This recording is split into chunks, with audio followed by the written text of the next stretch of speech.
ॐ भूर्भुवः स्वः तत्सवितुर्वरेण्यं भर्गो देवस्य धीमहि धियो यो नः प्रचोदयात्। ओम शांति शांति शांति। नमस्ते मेरे प्यारे दोस्तों, ये भगवान श्री रमन महर्षि की शिक्षाओं का 8वां वीडियो है। इस वीडियो को हम शुरू करते हैं। प्रकरण 7 शरणागति। दुनिया की अधिकतर धार्मिक परंपराओं में ईश्वर के प्रति आत्मसमर्पण को जीव भाव से पर होने का साधन माना गया है। श्री रमन इस मार्ग की प्रामाणिकता का स्वीकार करते थे एवं प्राय कहते थे कि यह पद्धति आत्मा अनुसंधान जितनी ही असरकारक है। परंपरागत रूप से शरणागति का मार्ग द्वैत मूलक भक्ति मार्ग की साधनाओं से संबद्ध है, लेकिन श्री रमन के लिए ऐसी साधनाएं मूल्य की दृष्टि से गौण थी। वे भारपूर्वक कहते थे कि सच्ची शरणागति दृष्टा दृश्य के संबंध में की गई ईश्वर की पूजा से परे है, क्योंकि उसकी सफलता पूर्वक परिणति तभी होती है जब स्वयं को ईश्वर से भिन्न मानने वाले भक्त का अपना अलग अस्तित्व लुप्त हो जाए। इस ध्येय को प्राप्त करने के लिए वे दो भिन्न पद्धतियों का उपदेश करते थे। एक, तब तक अहम विचार सूत्र को पकड़ रखा जाए जब तक स्वयं को ईश्वर से अलग मानने वाला भक्त अदृश्य हो जाए। दूसरा, ईश्वर अथवा आत्मा पर अपने जीवन की पूरी जिम्मेवारी डाल दी जाए। इस प्रकार के आत्म निवेदन की सफलता के लिए मनुष्य की अपनी कोई इच्छा नहीं होनी चाहिए एवं उसको ईश्वर से स्वतंत्र रूप में कार्य करने की अक्षमता वाले व्यक्ति होने के विचार से मुक्त होना चाहिए। प्रथम पद्धति स्पष्ट रूप में आत्मा अनुसंधान है, केवल उसका नाम भिन्न है। श्री रमन प्राय विचार और शरणागति की साधनाओं की यह कहकर समानता दिखाते थे कि वे एक ही प्रक्रिया के दो नाम हैं या आत्मानुभव के ये दो ही प्रभावी साधन हैं। ऐसा उनका कथन उनके मौलिक विचार से सुसंगत है कि कोई भी पद्धति जिसमें निरंतर अहम विचार के विषय में सभानता रहती है प्रामाणिक है तथा आत्म प्राप्ति का सीधा मार्ग है, जबकि दूसरी पद्धतियां जिनमें ऐसी सभानता आवश्यक नहीं होती टेढ़ी या अप्रत्यक्ष हैं। आत्म केंद्री अहम की निरंतर सभानता आत्मा अनुभव का एकमात्र मार्ग है, ऐसा उनका आग्रह शरणागति के साथ साधारणतया संबंधित भक्ति तथा ईश्वर पूजन की साधनाओं के प्रति उनके दृष्टिकोण को रंजित करता था। वे कभी भी अपने अनुयायियों को इन साधनाओं का अनुसरण करने के लिए मना नहीं करते थे, लेकिन वे यह बात स्पष्ट कर देते थे कि क्योंकि ईश्वर ही एकमात्र सत्य है, उसके साथ भक्त, पूजक, दास इत्यादि किसी प्रकार का संबंध भ्रम मूलक है। वे कहते थे कि मनुष्य वस्तुतः जो है वही बना रहे, अर्थात ईश्वर से संबंध विषयक सारे विषयों को शांत करके अपनी सहज अवस्था में रहे, यही सच्ची पराभक्ति है। अपने जीवन की पूरी जिम्मेवारी ईश्वर पर डालने की दूसरी पद्धति भी आत्मा अनुसंधान से जुड़ी हुई है, क्योंकि इसका लक्ष्य अहम विचार को वह जिन पदार्थों एवं कर्मों के साथ तादात्म्य करता है उनसे अलग करने का है। इस साधना मार्ग का अनुसरण करते समय यह विचार निरंतर बना रहना चाहिए कि इच्छा रखने वाला या कर्म करने वाला कोई व्यक्ति नहीं है, केवल आत्मा का अस्तित्व है और आत्मा से अलग स्वतंत्र रूप से कर्म करने की सामर्थ्य रखने वाला कोई नहीं है। इस मार्ग का अनुसरण करने के दौरान जब भी साधक को यह पता चले कि वह विचारों तथा कर्मों की जिम्मेवारी अपने ऊपर ले रहा है, जैसे मेरी यह इच्छा है अथवा मैं यह कार्य कर रहा हूँ, तो उसे चाहिए कि वह चित्त को बाहरी संपर्कों से भीतर की ओर मुड़कर आत्मा में स्थिर करने का यत्न करे।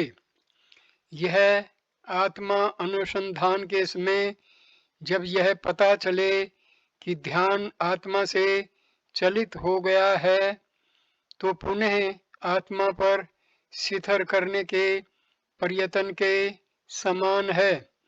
इन दोनों प्रक्रियाओं में अहम विचार को पृथक करके उसे अपने मूल में या जन्म स्थान में लीन करने का लक्ष्य है।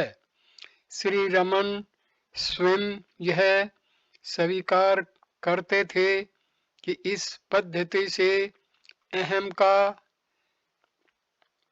स्वयं स्फूर्त पूर्ण समर्पण कई लोगों के लिए संभव नहीं है, इसलिए वे प्राय अपने अनुयायियों को भक्ति एवं मनोनिग्रह सिद्ध करने वाले कुछ प्राथमिक उपाय करने की सलाह देते थे। इनमें से अधिकतर उपायों में ईश्वर अथवा गुरु के नाम रूप का अवलंबन लेकर निरंतर उनके स्मरण दर्शन का अभ्यास करना निहित होता था। वे अपने भक्तों को कहते कि यदि ऐसा नियमित रूप से प्रेम तथा श्रद्धा के साथ किया जाए तो चित्त अनायास ही ध्येय में तन्मय होगा। एक बार इतना सिद्ध हो जाए तो पूर्ण समर्पण सरल हो जाता है। ईश्वर का निरंतरण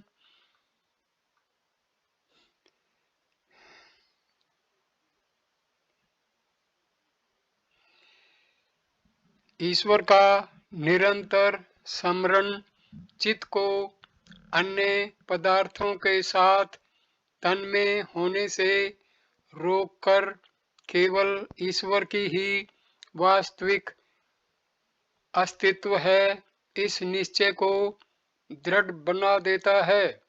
इसके प्रत्युत्तर रूप में ईश्वर या आत्मा की ओर से अनुग्रह शक्ति का प्रवाह बहना शुरू होता है, जो अहंकार की पकड़ को शिथिल बना देता है और वासनाओं को अक्षीण करता है।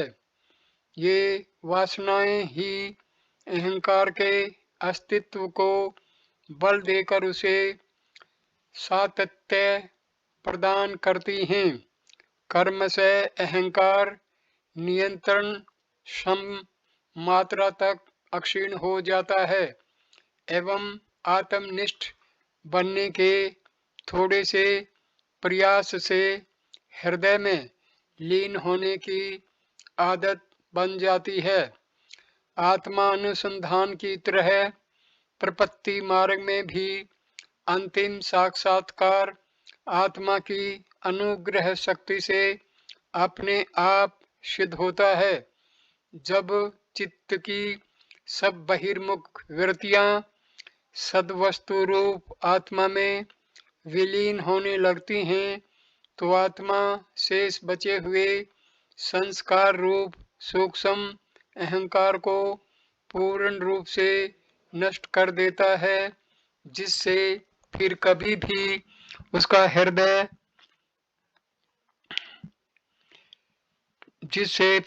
भी उसका उदय नहीं होता।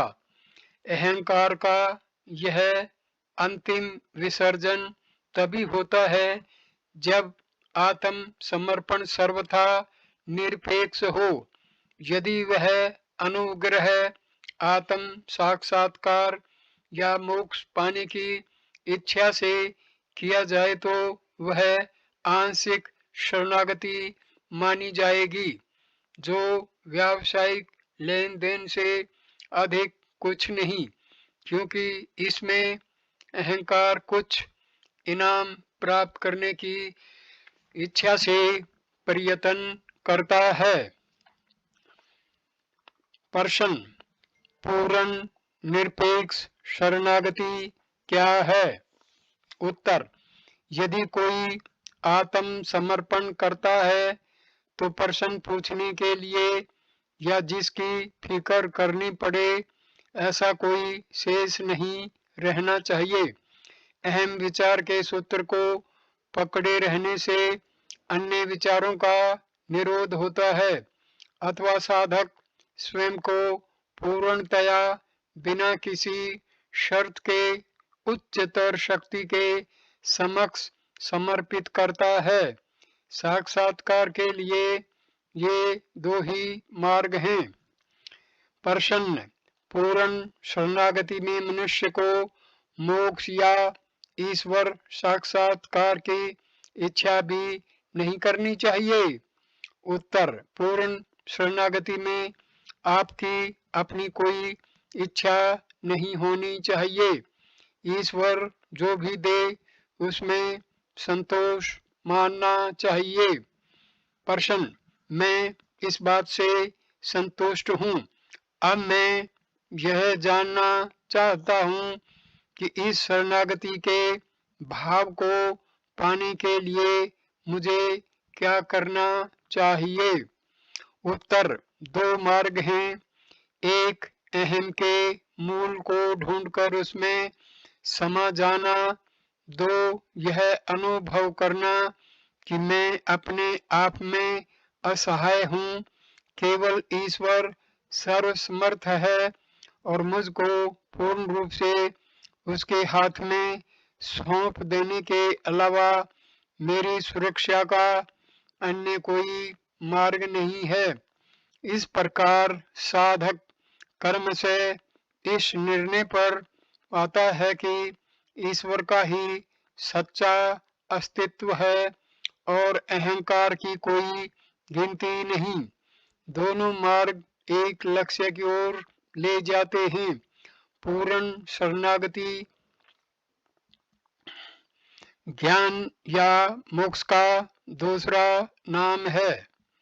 प्रश्न: मुझे शरणागति सरल लगती है, मैं उसका अनुसरण करना चाहता हूँ। उत्तर: आप किसी भी मार्ग को पसंद करें, आपको उस एक में स्वयं को लुप्त कर देना होगा। शरणागति तभी पूर्ण कही जा सकती है जब आप तू ही सब कुछ है और तेरी ही इच्छा पूरी होके सतर तक पहुँचे। यह अवस्था ज्ञान से भिन्न नहीं है। सोहम में द्वैत है, शरणागति में अद्वैत है। सत्य में न तो द्वैत है न अद्वैत, लेकिन वह है जो है। लोगों को शरणागति सरल लगती है क्योंकि वे सोचते हैं कि एक बार मुख से कह दिया मैं शरणागत हूँ और अपना भार ईश्वर को सौंप दिया तो वे कुछ भी करने के लिए स्वतंत्र हैं। लेकिन सत्य यह है कि शरणागति के पश्चात आपकी पसंद नापसंद नहीं हो सकती। आपकी इच्छा का अस्तित्व समाप्त हो जाना चाहिए और उसके स्थान में ईश्वरेच्छा आ जानी चाहिए। इस प्रकार अहंकार के विनाश के बाद ऐसी अवस्था प्राप्त होती है जो ज्ञान से भिन्न नहीं है। इस तरह आप किसी भी मार्ग का अनुसरण करें, अंत में आपको ज्ञान या एकत्व तक अवश्य जाना पड़ता है। प्रश्न, अहंकार के विनाश का श्रेष्ठ उपाय क्या है? उत्तर, जिसे जो मार्ग पसंद आता है और सरल लगता है वह उसके लिए श्रेष्ठ है। सब मार्ग समान रूप से अच्छे हैं। वे एक लक्ष्य की प्राप्ति के विभिन्न उपाय हैं। आत्मा में अहंकार का लय लक्ष्य है। भक्त जिसे शरणागति कहता है, विचार मार्ग का अनुयायी उसे ज्ञान कहता है। दोनों अहंकार को वहां जहां से उत्पन्न हुआ था उस मूल स्थान में ले जाने का तथा उसमें विलीन करने का प्रयत्न करते हैं। प्रश्न, अनुग्रह से साधक में पात्रता आती है या नहीं? उत्तर, इसको ईश्वर पर छोड़िए। बिना किसी शर्त के आत्म समर्पण कीजिए। दो में से एक काम अवश्य करना होगा। आत्म समर्पण कीजिए क्योंकि आप अपना असामर्थ्य स्वीकार करते हैं और उच्चतर शक्ति की सहायता की उपेक्षा रखते हैं अथवा दुख के कारण की तलाश करते हुए मूल तक पहुंचकर उसमें समा जाइए। दोनों तरीकों से दुख से मुक्त होना संभव है। ईश्वर शरण में आए हुए दीन जीव का कभी भी त्याग नहीं करते। प्रश्न, शरणागति के बाद मन की दशा कौन सी होती है? उत्तर, क्या यह प्रश्न शरणागत हुआ मन करता है? प्रश्न, निरंतर शरणागति की इच्छा करके मैं बढ़ते हुए अनुग्रह का अनुभव करना चाहता हूँ। उत्तर, पहली और आखिरी बार आत्म समर्पण कीजिए और इच्छा का त्याग कीजिए। जब तक कृतृत्व रहेगा इच्छा भी रहेगी। वह भी व्यक्तित्व है।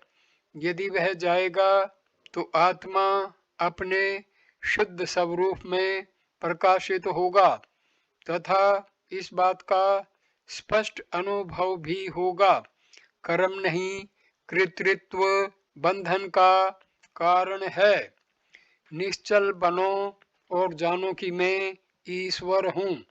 इसमें कही गई निश्चलता पूर्ण आत्म समर्पण है जिसमें व्यक्तित्व अणुमात्र भी नहीं है। निश्चलता सदैव बनी रहेगी। और मन की चंचलता मिट जाएगी। चित्त का स्पंदन इच्छा का, कृतृत्व का एवं व्यक्तित्व का कारण है। इसे समाप्त कर दिया जाए तो फिर शांति ही शांति है। वहाँ जानने का अर्थ होना है, अर्थात यह ज्ञान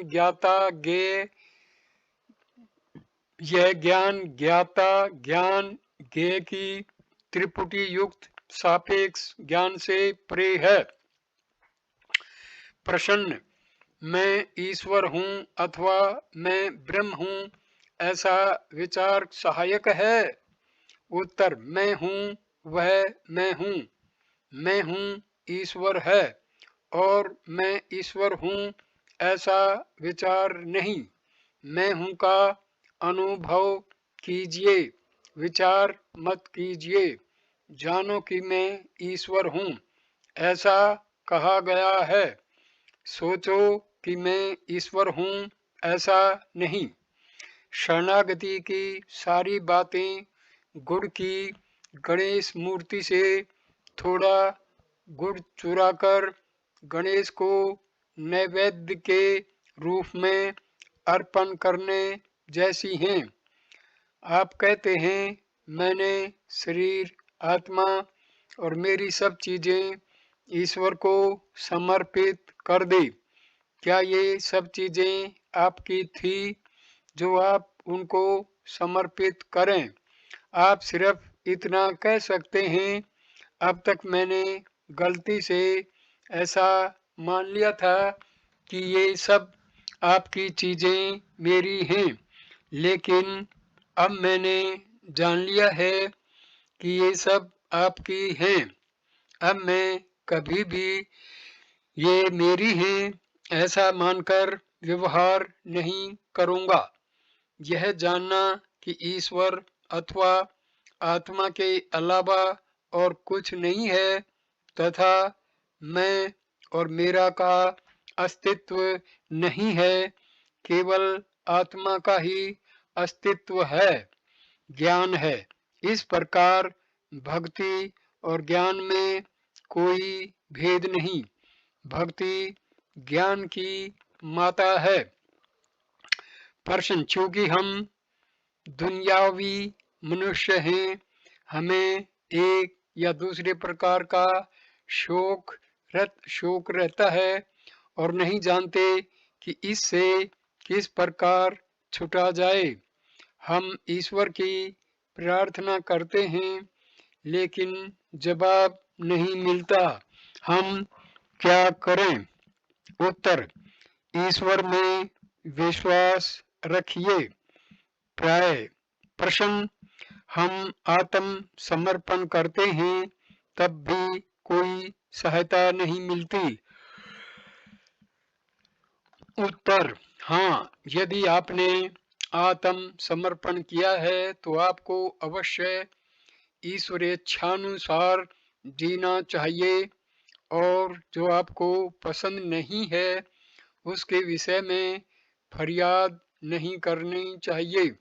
इस समय दिख रही वस्तुएं तथा परिस्थिति बदलकर दूसरे प्रकार की दिख सकती हैं। दुख अक्सर ईश्वर में श्रद्धा उत्पन्न करता है।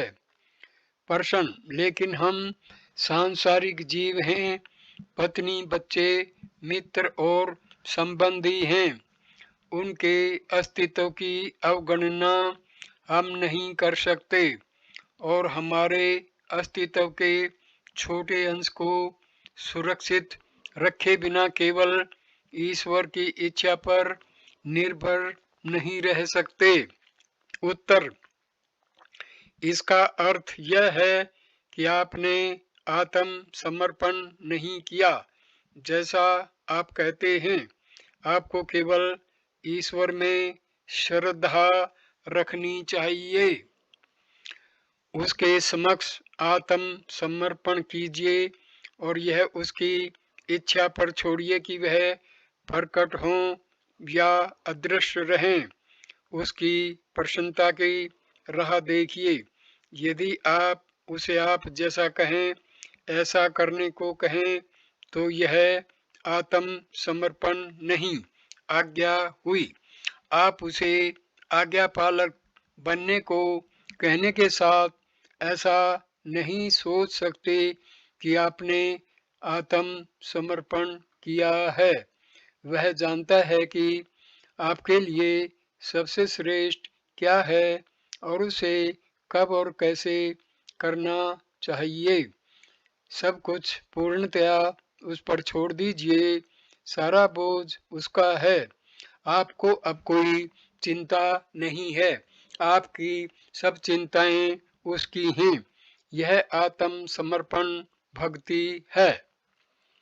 अथवा तलाश कीजिए कि किसे ये चिंताएं, ये प्रश्न होते हैं। हृदय की गहराई में डूबकर आत्मनिष्ठ होकर रहिए। इन दो में से एक मार्ग साधक के लिए खुला है। प्रश्न: ऐसा आत्म समर्पण असंभव है? उत्तर: हाँ, प्रारंभ में पूर्ण आत्म समर्पण असंभव है, लेकिन आंशिक समर्पण सबके लिए निश्चित रूप से संभव है। समय पर वही पूर्ण समर्पण के प्रति ले जाता है। ठीक है, यदि समर्पण असंभव है तो क्या किया जा सकता है? मन की शांति नहीं है, आप उसे पाने में असहाय हैं और आत्म समर्पण से ही उसे प्राप्त किया जा सकता है। प्रश्न: केवल शरणागति आत्मा तक पहुंचने के लिए पर्याप्त है? उत्तर: मनुष्य आत्म समर्पण करे, यही पर्याप्त है। समर्पण का अर्थ है स्वयं को अपने मूल कारण के हवाले कर देना। इस काल्पनिक भ्रम में न रहिए कि यह मूल कारण आपके बाहर रहा हुआ कोई ईश्वर है। आपका मूल कारण आपके अंदर है। अपने आप को उसके हवाले कर दीजिए। इसका अर्थ यह है कि आपको अपने मूल की तलाश करके उसमें समा जाना चाहिए। प्रश्न: कागज पर लिखा हुआ कहा जाता है कि अन्य सब विचारों को छोड़कर केवल ईश्वर का आश्रय लेने से मनुष्य सब कुछ पा सकता है। क्या इसका यह अर्थ है कि हमें एक स्थान में निश्चल बैठकर हमेशा ईश्वर का ध्यान करना चाहिए और अन्य सारे विचार, शरीर निर्वाह के लिए आवश्यक भोजनादि के विचार भी छोड़ देने चाहिए? बीमार होने पर औषध एवं चिकित्सा के बारे में नहीं सोचना चाहिए। स्वास्थ्य एवं रोग निवारण की चिंता पूर्णतया ईश्वर पर छोड़नी चाहिए।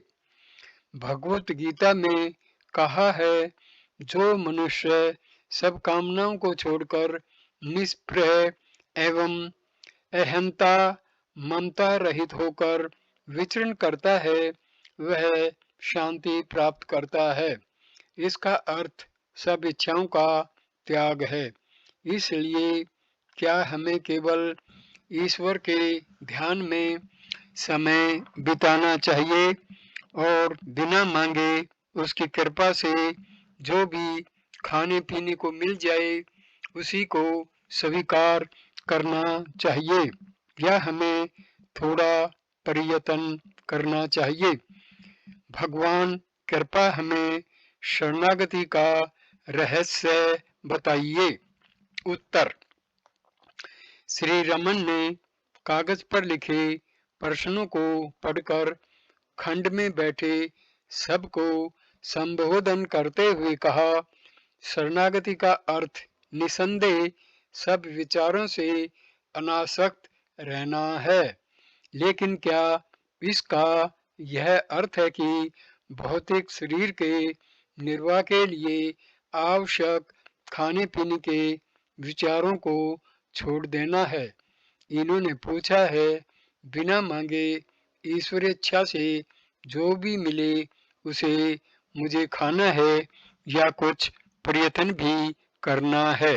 ठीक है, मान लिया जाए कि हमें खाना अपने आप मिला, तब भी खाएगा कौन?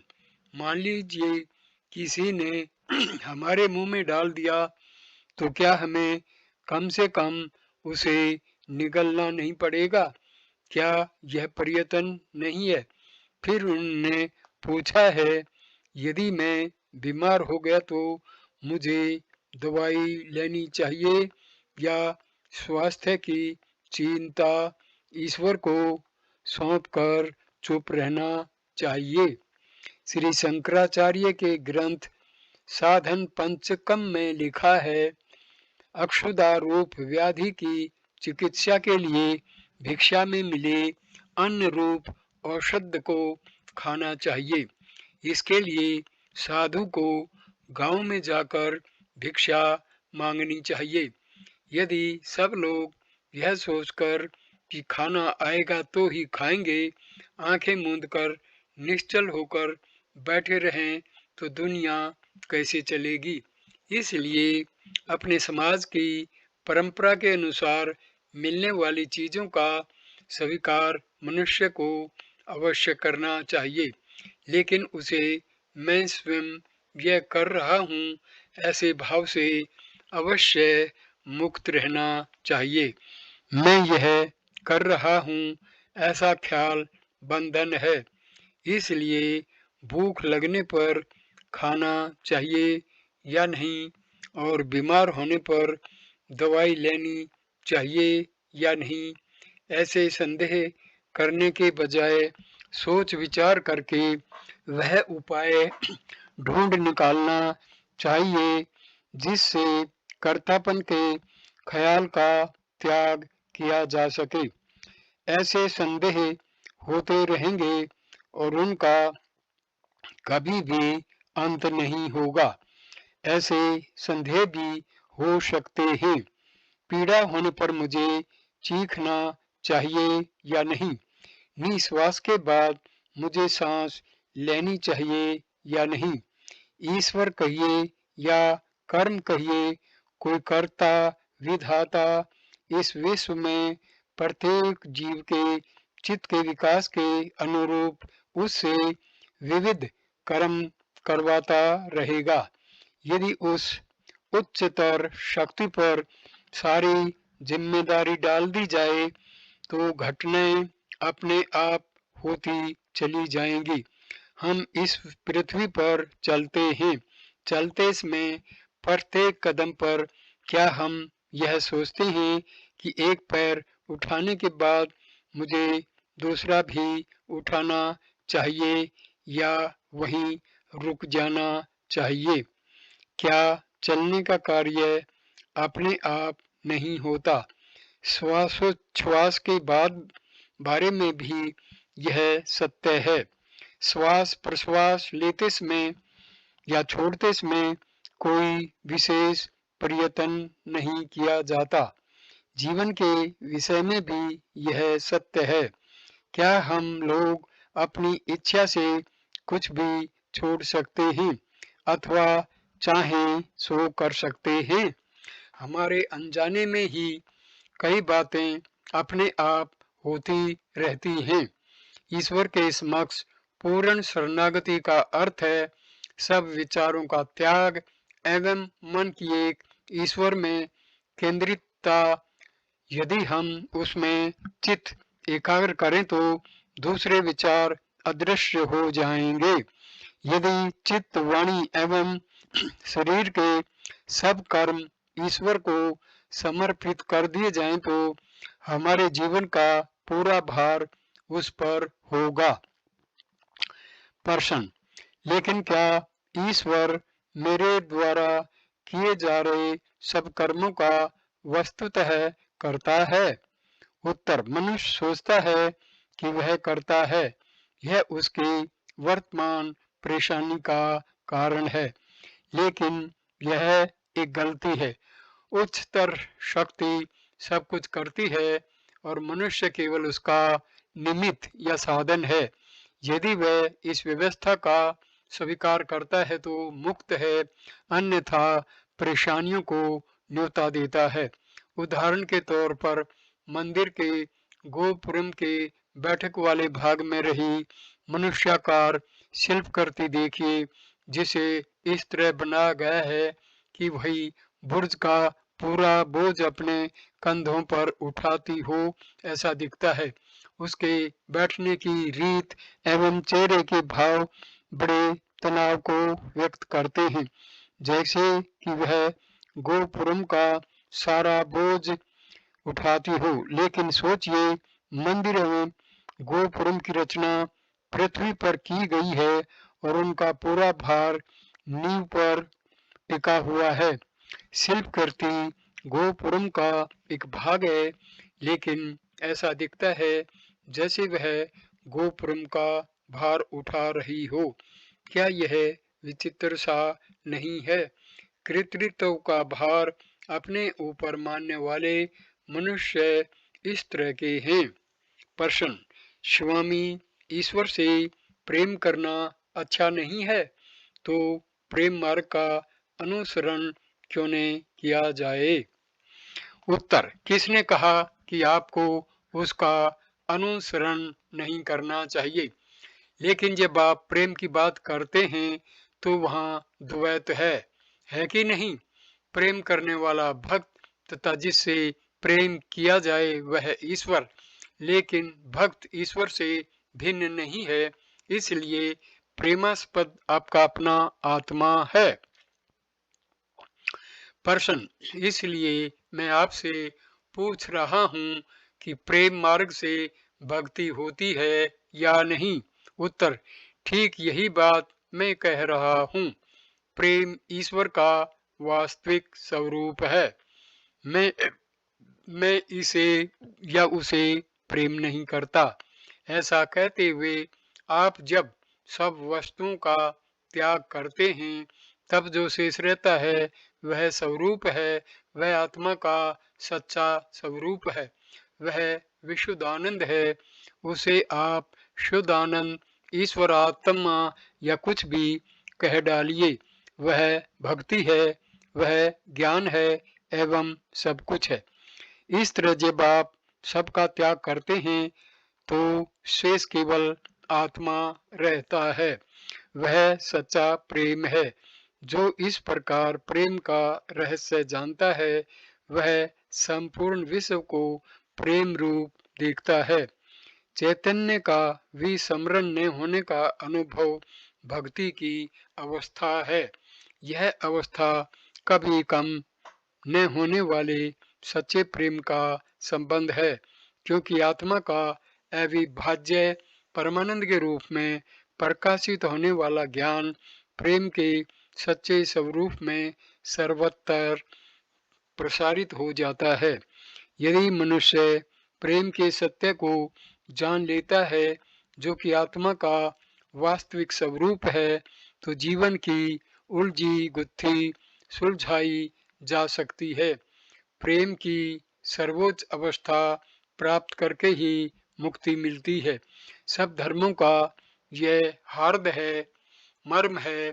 आत्मानुभव केवल प्रेम है, अर्थात प्रेम को देखना, प्रेम को सुनना, प्रेम का ही अनुभव करना, प्रेम का ही स्वाद तथा सुगंध लेना, यही अखंड आनंद है।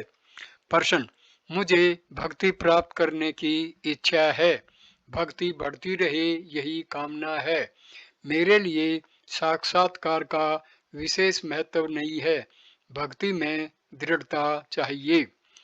उत्तर: यदि भक्ति की अभिप्सा है तो साक्षात्कार आपके नहीं चाहने पर भी आपको प्राप्त होगा। भक्ति की अभिप्सा की तीव्रता में चित्त पिघलना चाहिए। कपूर जलने पर कुछ शेष नहीं रहता। चित्त कपूर है, जब कुछ भी शेष रखे बिना चित्त आत्मा में विलीन हो जाए तो उसे आत्म साक्षात्कार कहते हैं। प्रश्न, मुझे मूर्ति के ध्यान में श्रद्धा है, वह मुझे ज्ञान प्राप्त नहीं कराएगा? उत्तर, अवश्य कराएगा। उपासना से चित्त एकाग्र होता है, तब चित्त दूसरे विचारों से मुक्त तथा ध्यान मूर्ति से भर जाता है। मन ध्येय से एक रूप होकर अत्यंत शुद्ध हो जाता है। तब सोचिए कि उपासक कौन है? उत्तर है मैं या आत्मा। इस प्रकार अंत में आत्म प्राप्ति होती है। निर्विचार चित्त से निराकार सत्य की पूजा श्रेष्ठ है। लेकिन जब मनुष्य ऐसी निराकार पूजा के योग्य नहीं होता, तब केवल मूर्ति पूजा करनी उचित है। निराकार पूजा केवल उन लोगों के लिए संभव है जो देह आत्म भाव रूप अहंकार से मुक्त हैं। जानिए कि स्वयं को आकार वाला अहंकार जो लोग मानते हैं, उनकी पूजा साकार मूर्ति पूजा ही होती है। सब आसक्तियों को छोड़कर अनुग्रह स्वरूप आत्मा की सहज अवस्था में रहना अपने स्वरूप में मौन स्थिति है, जो सर्वथा निर्विषय होती है। आत्मा की इस सच्ची मौन अवस्था का स्वरूप ठीक जानकर उसमें प्रतिष्ठित होना मानस पूजा है। चित्त शांत होकर एक अद्वितीय आत्मा में एक रूप होकर रहता है, वह नैसर्गिक नित्य पूजा है तथा हृदय सिंहासन पर ईश्वर की स्थापना करना एवं मौन रहना सर्वश्रेष्ठ ईश्वर पूजन है। अपने दुराग्रहों वाले अहंकार से रहित शांत मौन अवस्था मोक्ष है। आत्म विस्मृति की दुखद स्थिति मनुष्य को इस मौन अवस्था से चित्त कर देती है। यही विभक्ति भक्ति का अभाव है। आत्मा से अभिन्न होकर शांत मन से उस मौन अवस्था में हमेशा रहना शिव भक्ति का परम रहस्य है। मनुष्य जब शिव के चरणों में आत्म समर्पण करता है और इस प्रकार आत्मा के सत्य स्वरूप में प्रतिष्ठित होता है, तब ऐसी शांति का अनुभव होता है जिसमें अपनी अल्पज्यता के विषय में कोई फरियाद नहीं होती या किसी भी प्रकार की प्रार्थना नहीं होती। वह पराभक्ति है। इस प्रकार ईश्वर का दास बनकर निश्चल मौन अवस्था में रहना एवं मैं भगवान का दास हूँ ऐसा थोड़ा भी अभिमान या विचार न हो, वही आत्म समर्पण ज्ञान है। प्रश्न, साधक इस ध्येय को जगत में ईश्वर के गुणगान करते हुए विचरण करके प्राप्त कर सकता है अथवा एक स्थान में ही रहकर? उत्तर, मनुष्य कहीं भी विचरण करे, सदैव उसे अपने चित्त को एक स्थान में स्थिर रखना चाहिए। यह उसके लिए अच्छा है। शरीर को एक स्थान में स्थिर रखकर चित्त को सर्वत्र भटकने दिया जाए, इससे क्या लाभ? प्रश्न, अहेतु की भक्ति संभव है? उत्तर, हाँ, किसी प्रकार के हेतु बिना भक्ति करना संभव है। किसी वस्तु के लिए ईश्वर की भक्ति करना वस्तुतः उस वस्तु का ही भजन है। किसी भी वस्तु की इच्छा और उससे संबंधित विचार का न होना शिव सायुज्य चाहने वाले चित्त का आवश्यक लक्षण है। प्रश्न, भागवत अपने हृदय में श्री कृष्ण को प्राप्त करने के उपाय रूप में यह कहता है कि सब में उसको देखना, वंदन, साष्टांग प्रणाम करना चाहिए। आत्म साक्षात्कार का यह सही मार्ग है। नेत्र या मन के समक्ष जो कुछ आता है, उसे भगवान मानकर प्रणाम करना। मैं कौन हूँ की तलाश द्वारा मन से परे तत्व को प्राप्त करने के प्रयत्न से अधिक सरल नहीं है? उत्तर, हाँ, आप सब में ईश्वर देखते हैं तो उसका विचार करते हैं या नहीं? यदि आप अपने चारों ओर ईश्वर देखना चाहते हैं तो अवश्य आपको उसका चिंतन करना चाहिए। इस प्रकार अपने चित्त में निरंतर ईश्वर को रखना ध्यान है, जो आत्म साक्षात्कार की पूर्व भूमिका है। साक्षात्कार केवल आत्मा में आत्मा का होता है, आत्मा से अलग कभी भी नहीं हो सकता। ध्यान साक्षात्कार से पूर्व अवश्य होता है। यह ध्यान ईश्वर का हो या आत्मा का, इससे कोई फर्क नहीं पड़ता, क्योंकि ध्येय एक ही है। आप किसी भी तरह आत्मा से दूर नहीं भाग सकते। आज सब में ईश्वर को देखना चाहते हैं, स्वयं में नहीं। यदि सब कुछ ईश्वर है तो क्या सब में आपको समावेश नहीं है? आप स्वयं ईश्वर हैं तो सब कुछ ईश्वर हो, तो इसमें क्या आश्चर्य है? यह पद्धति भागवत में तथा अन्य ग्रंथों में बताई गई है, लेकिन ऐसे अभ्यास में भी देखने और चिंतन करने वाला अवश्य होना चाहिए। वह कौन है? प्रश्न, सर्वव्यापक ईश्वर को कैसे देखा जा सकता है? उत्तर, ईश्वर को देखने का अर्थ है ईश्वर होना। ईश्वर से भिन्न सब कुछ नहीं है। जिसमें उसे व्यापक होना पड़े वह अकेला ही है। प्रश्न, भक्त को ईश्वर की आवश्यकता है जिसकी वह भक्ति कर सके। क्या उसे यह उपदेश करना चाहिए कि भक्त और भगवान ही केवल एक आत्मा है? उत्तर, यह सच है कि साधना के लिए ईश्वर आवश्यक है, लेकिन भक्ति मार्ग में भी साधना का लक्ष्य पूर्ण आत्म समर्पण के पश्चात ही प्राप्त होता है।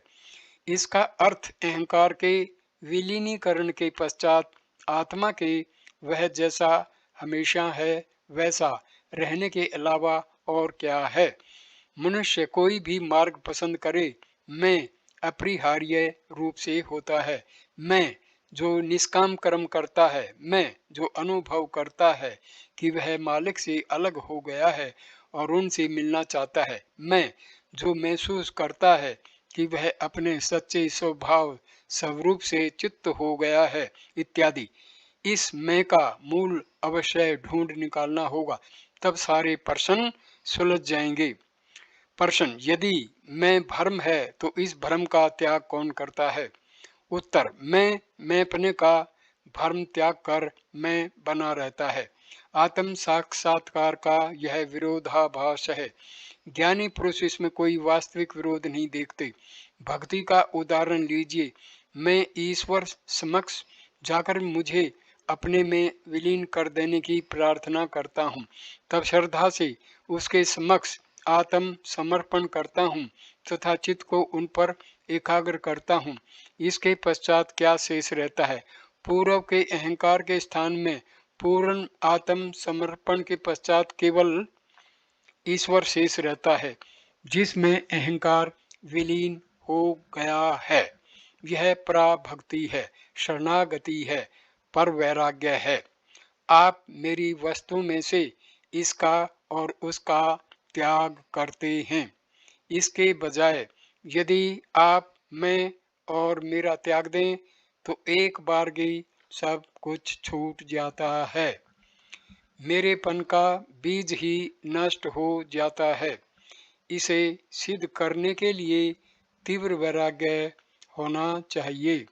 यह सिद्ध करने की तत्परता पानी में बलपूर्वक डुबोए गए मनुष्य की अपने जीवन के लिए पानी से बाहर आने की तत्परता जैसी होनी चाहिए।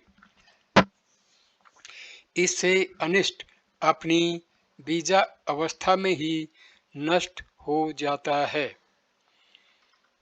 यहीं पर मैं इस वीडियो को विराम देता हूँ। अगला वीडियो नंबर 9 हम शुरू करेंगे तीसरे विभाग, और उसका प्रमुख विषय होगा गुरु। हिंदू धर्म में गुरु की बहुत महत्ता बताई गई है। इस वीडियो को देखने के लिए धन्यवाद मेरे प्यारे दोस्तों। नमस्ते, नमस्कार।